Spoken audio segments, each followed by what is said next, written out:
Good evening all. Welcome और welcome back to my channel. आज की क्लास में हम करेंगे मीनिंग ऑफ सोशोलॉजी। जो आपका HP PGT कमीशन में पेपर 2 में बीएड का पोर्शन दे रखा है, उसमें आपका एक टॉपिक दिया है सोशोलॉजिकल बेसिस ऑफ एजुकेशन। उसी को हम डिस्कस करेंगे, ठीक है। तो चैनल को अगर अभी तक सब्सक्राइब नहीं किया है, चैनल को सब्सक्राइब करें। वीडियो अच्छी लगे तो वीडियो को लाइक भी ज़रूर करें। सबसे पहले तो बात करते हैं सोशोलॉजी क्या होती है। इससे पहले हम साइकोलॉजी और फिजियोलॉजी के बारे में डिस्कस कर चुके हैं, उनके जो बेसिस एजुकेशन के वो डिस्कस कर चुके हैं। वो वीडियोस अगर अभी तक नहीं देखी हैं तो डिस्क्रिप्शन में मैं उनका लिंक शेयर कर दूँगी, वो भी ज़रूर देख लें, ठीक है। तो अगर सोशोलॉजी क्या है, जैसे हमने साइकोलॉजी और फिलॉसफी के बारे में बात की थी, सोशोलॉजी के बारे में बात करें तो ये क्या जाता है, study of man and his environment in their relation with each other, ठीक है। जो भी कोई भी मनुष्य है उसकी स्टडी और उसका जो इन्वायरमेंट है और इन दोनों के बीच में रिलेशनशिप क्या है, उसी को हम किसका नाम दे देते हैं, सोशोलॉजी का नाम दे देते हैं, ठीक है। इन 1837 फ्रेंच फिलोसफर थे August Comte first coin the word sociology, ठीक है। तो अगर पूछा जाता है कि सोशोलॉजी जो है फर्स्ट टर्म जो है, फिलोसफर ही थे क्योंकि फिलोसफी से ओरिजिन हुई है हर एक चीज़ की। तो इन्होंने सोशोलॉजी वर्ड पहली बार इंट्रोड्यूस किया था। By sociology he meant the application of scientific method in the study of relationship between the society and individual, ठीक है। तो सिंपली मतलब सोशोलॉजी क्या आ गया, जो भी रिलेशनशिप है सोसाइटी और किसी भी इंडिविजुअल के बीच में, उसे हम नाम दे देते हैं, ठीक है। अब बट यहाँ पे तो जो मेनली हम बात करेंगे वो किसके बारे में बात करेंगे, सोशोलॉजिकल बेसिस ऑफ एजुकेशन, मतलब जिसे आप क्या बोल सकते हो, एजुकेशन सोशोलॉजी, उसके बारे में हम बात करेंगे, ठीक है। तो एजुकेशन सोशोलॉजी क्या आ जाएगी, is the branch of behavioural science deals with social aspect of education. यहाँ पे स्पेशली हम किसके बारे में बात कर रहे हैं, ये बिहेवियरल साइंस है जो सोशल एस्पेक्ट्स हैं एजुकेशन के, क्योंकि आपको पता ही एजुकेशन एक सोशल प्रोसेस है। तो जो भी सोशल एस्पेक्ट्स हैं एजुकेशन के, उनके साथ डील करती है। फिलॉसफी में हमने बात की थी फिलोसफिकल बेसिस में कि फिलॉसफी जो है वो एम बताता है एजुकेशन का क्या है, फिलॉसफी थ्योरी के बारे में बात करता है, तो एजुकेशन उसका प्रैक्टिकल पार्ट है ना। फिर साइकोलॉजी में हमने बात की कि भाई अलग अलग जो एजुकेशन में मेथड्स हैं, जो बच्चा उसके बारे में जानना है ना, वो सब कुछ उसमें आ गया था। अब जो सोशल एस्पेक्ट है एजुकेशन का, हम उसके बारे में बात करेंगे, ठीक है।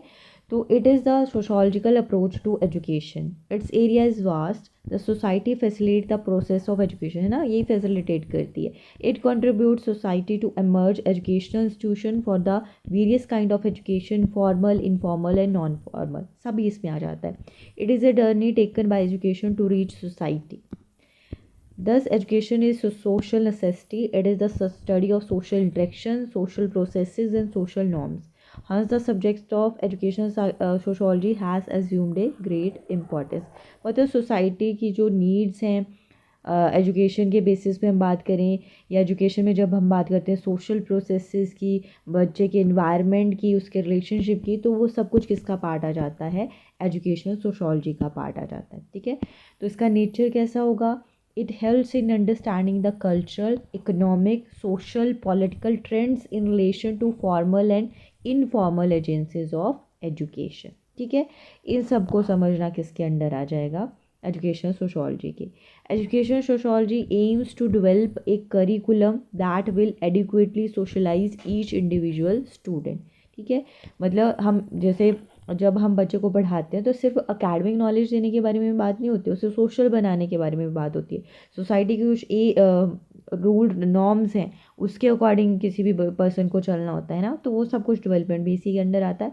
Is try to find out what would best contribute towards the child's personality development and control the educative process to achieve personality development of each single child, ठीक है।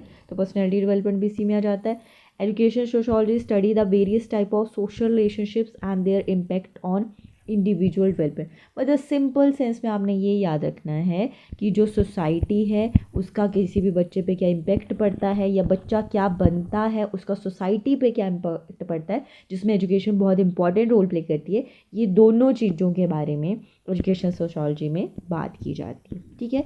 तो आपसे जो क्वेश्चन है मेनली वो यहाँ पे अगर यहाँ से आता है तो सोशलाइजेशन, समाजीकरण से आपसे क्वेश्चन आएगा, क्योंकि समाजीकरण, socialisation is part of educational process, ठीक है। तो ये सोशलाइजेशन होता क्या है, तो पहला आ जाता है social health means the same as social order and is granted when nearly everyone, ठीक है। सोशलाइजेशन में ना मतलब अगर बिल्कुल सिंपल सेंस में बोलूँ कि सोशलाइजेशन एक ऐसी प्रोसेस है जिसमें कोई भी बच्चे का जब जन्म होता है तो वो सिर्फ एक बायोलॉजिकल जैविक बच्चा होता है, और फिर वो सोसाइटी में रहकर उसके रूल रेगुलेशन नॉर्म सीखता है, मतलब अपनी कल्चरल आइडेंटिटी को एक्वायर करता है। इसी प्रोसेस को हम किसका नाम दे देते हैं? सोशलाइजेशन का नाम दे देते हैं। ठीक है, तो जिसमें अलग अलग वो नॉलेज एक्वायर करता है, अलग अलग एप्टीट्यूड सीखता है, अपनी सोसाइटी को जानता है, एक प्रोडक्टिव सिटीज़न बनता है ना। ये सब कुछ किस में आ जाता है? सोशलाइजेशन में आ जाता है। ठीक है, सिंपल सेंस में आपने ये याद रखना है कि जो सोशलाइजेशन है वो क्या चीज़ आ जाती है, कि भाई हमारा जो हम बचपन से ले मतलब पैदा हुए उसके बाद हमें सोसाइटी के बारे में नहीं पता, हम सोशल नहीं हैं, तो समाज में रहकर अलग अलग लोगों के बीच रहकर हम अपनी एक कल्चर आइडेंटिटी एक्वायर करते हैं और उसके अकॉर्डिंग बिहेव करते हैं। ठीक है, उसे हम सोशलाइजेशन का नाम दे देते हैं। तो यहाँ पे आपसे क्वेश्चन पूछा जा सकता है कि एजेंट्स क्या क्या हैं सोशलाइजेशन समाजीकरण, मतलब कहाँ कहाँ से आपका सोशलाइजेशन समाजीकरण होता है। तो पहला तो आ जाता है फैमिली, जिसे हम प्राइमरी एजेंट में भी रखते हैं। ठीक है, फैमिली प्राइमरी एजेंट आता है सोशलाइजेशन का, बाकी सारे सेकेंडरी आते हैं। तो फैमिली जो है बहुत इंपॉर्टेंट रोल प्ले करती है सोशलाइजेशन में। ठीक है, क्योंकि बच्चा यहीं से बहुत सारी चीज़ें डेवलप करता है, वो बहुत सारे नॉर्म्स सोसाइटी के बारे में सीख लेता है, तो ये बहुत इंपॉर्टेंट रोल प्ले करता है। ठीक है, तो यहाँ पे जो बच्चे का जेंडर सोशलाइजेशन है उस पर भी इम्पेक्ट बहुत ज़्यादा पड़ता है, क्योंकि अपनी जो जेंडर उसकी जो भी रोल्स हैं वो भी सोसाइटी में उसके फैमिली से ही डेवलप होने लग जाते हैं कि मैं लड़का हूँ, मैं लड़की हूँ, मुझे इस तरह बिहेव करना चाहिए, इस तरह नहीं, है ना। सोसाइटी से ये सारी चीज़ें शुरू होती हैं, फैमिली से ये सारी चीज़ें शुरू होती हैं। तो मतलब जो फैमिली है बच्चे के समाजीकरण सोशलाइजेशन में बहुत इंपॉर्टेंट रोल प्ले करती है। उसके बाद सेकंड चीज़ आती है रिलीजन। जो भी हमारा रिलीजन है, धर्म है, वो भी हमारे सोशलाइजेशन में बहुत ज़्यादा हेल्प करता है, क्योंकि हमारे जो रिलीजियस ट्रेडिशंस हैं, रीति रिवाज हैं, हम किस कल्चर को किस संस्कृति को बिलोंग करते हैं, हमें क्या रिलीजियस नॉर्म्स को फॉलो करना चाहिए, वो सारी चीज़ें हम रिलीजन से सीखते हैं। ठीक है, उसके बाद जो पीयर ग्रुप है, आपके जो सहपाठी होते हैं, वो भी बहुत इंपॉर्टेंट रोल प्ले करते हैं। ठीक है, तो जो पीयर ग्रुप है, जैसे आपके जो साथ वाले बच्चे हैं वो आपको बहुत ज़्यादा इन्फ्लुएंस करते हैं, जैसा वो करते हैं वैसा ही आप भी करते हो, है ना। वो कैसे कपड़े पहनते हैं, कैसे बात करते हैं, कौन सा म्यूज़िक सुनते हैं, वो सारी चीज़ें भी आपको इफ़ेक्ट करती हैं। इसके अलावा जो हमारा इकोनॉमिक सिस्टम है वो भी क्या करता है? इम्पेक्ट डालता है बच्चे की सोशलाइजेशन पे। ओके, आप किस इकोनॉमिकल बैकग्राउंड से आते हो, क्या स्टेटस है, ये सारी चीज़ें भी क्या करेंगी? इम्पेक्ट डालेंगी। आपका जो लीगल सिस्टम होगा वो भी क्या करेगा? इम्पेक्ट डालता है, क्योंकि जो हर कंट्री के हर प्लेस के अलग अलग नॉर्म्स होते हैं, लॉज होते हैं। तो जैसे हमारे रूल रेगुलेशंस हैं, जो भी हमारा लीगल सिस्टम है, उसका भी हमारा सोशलाइजेशन पे इम्पेक्ट पड़ता है। जैसे कई कंट्रीज़ आप देखते हो ना कि उनके जो नॉर्म्स हैं या लॉज हैं वो बहुत स्ट्रिक्ट हैं, तो वो कुछ भी गलत करने से पहले डरते हैं, और कहीं पे बहुत ही मतलब ऐसे बहुत ईजिली ब्रेक किए जाते हैं। तो हम फिर क्या करते हैं? हम ज़्यादा ध्यान नहीं देते कि किसी का बुरा हो रहा है, गलत हो रहा है, होता रहे, ज़्यादा इम्पैक्ट तो उसका पड़ना नहीं है ना। तो ये भी सोशलाइजेशन में इंपॉर्टेंट रोल प्ले करता है।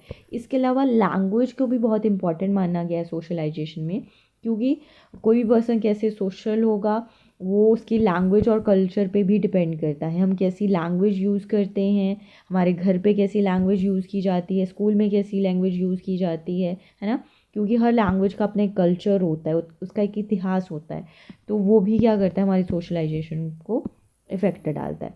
इसके अलावा मास मीडिया में आपका टीवी, कंप्यूटर, यूट्यूब, गूगल सब कुछ आ जाएगा। ठीक है, जैसे जो चीज़ें हमारी मूवीज़ में दिखाई जाती हैं उसका इम्पैक्ट क्या पड़ेगा? बच्चे पे पड़ता है कि वो देखता है कि अच्छा मूवी में हीरो हीरोइन को बचाता है, हीरो स्ट्रांग होना चाहिए, है ना, एंड सो ऑन, कुछ भी ऐसी चीज़ें। अगर वो गलत दिखा रहे हैं तो गलत ही सीखेगा, कुछ अच्छा दिखा रहे हैं तो अच्छा सीखेगा।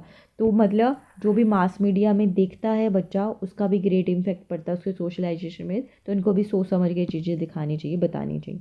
ठीक है, तो ये जो मतलब सारे अलग अलग एजेंट्स हैं बहुत इंपॉर्टेंट रोल प्ले करते हैं। और भी कुछ भी आ सकता है, कोई क्लब आ सकता है, पॉलिटिकल पार्टी आ सकती है, रेलवे स्टेशन आ सकता है, पुलिस स्टेशन, एनीथिंग, कुछ भी आ सकता है। बस आपने याद रखना है कि जो फैमिली है वो प्राइमरी एजेंट में आता है, और उसके अलावा बाकी सारे सेकेंडरी एजेंट्स ऑफ सोशलाइजेशन में आते हैं।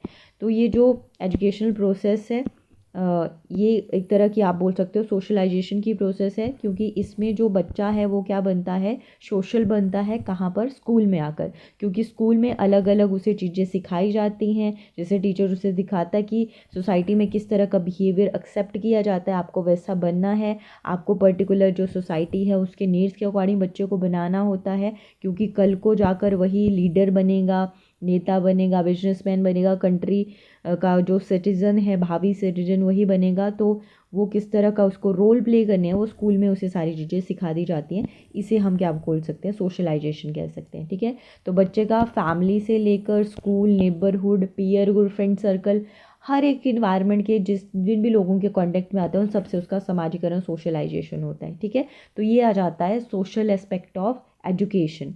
तो इसमें आपने जो इम्पॉर्टेंट चीज़ें, सोशलाइजेशन बेसिस ऑफ या सोशोलॉजी बेसिस ऑफ एजुकेशन, उसमें यही याद रखना है कि एक तो सोशलाइजेशन क्या होता है और दूसरा सोशलाइजेशन के प्राइमरी और सेकेंडरी एजेंट्स कौन से हैं। ठीक है, इनमें से आपसे क्वेश्चन पूछने के ज़्यादा चांसेस बनते हैं। बाकी अगर मुझे लगता है कि सोशलाइजेशन की जो थ्योरीज़ हैं वो भी इम्पॉर्टेंट है तो वो भी हम डिस्कस कर लेंगे। फ़िलहाल तो हमें जिस तरह से भी पर्टिकुलर जो टॉपिक दे रखे हैं हम उसी के अकॉर्डिंग फोकस करते हैं। बट मैं उसके बाद जब एक बार ये सारा सिलेबस ख़त्म हो जाएगा ना, तो मैं कुछ थ्योरीज़ भी आपकी इंपॉर्टेंट जो मुझे लगती हैं वो भी मैं करवा दूँगी। ठीक है, जल्दी ही हम एक जो मॉक टेस्ट सीरीज़ है वो भी शुरू करने वाले हैं HPPGT के लिए। तो चैनल को अगर अभी तक सब्सक्राइब नहीं किया है, चैनल को सब्सक्राइब कर दें कि जैसे ही वो वीडियोज़ आएँ आपको उनका नोटिफिकेशन मिल जाए। आज के लिए बस इतना ही। Thank you for watching.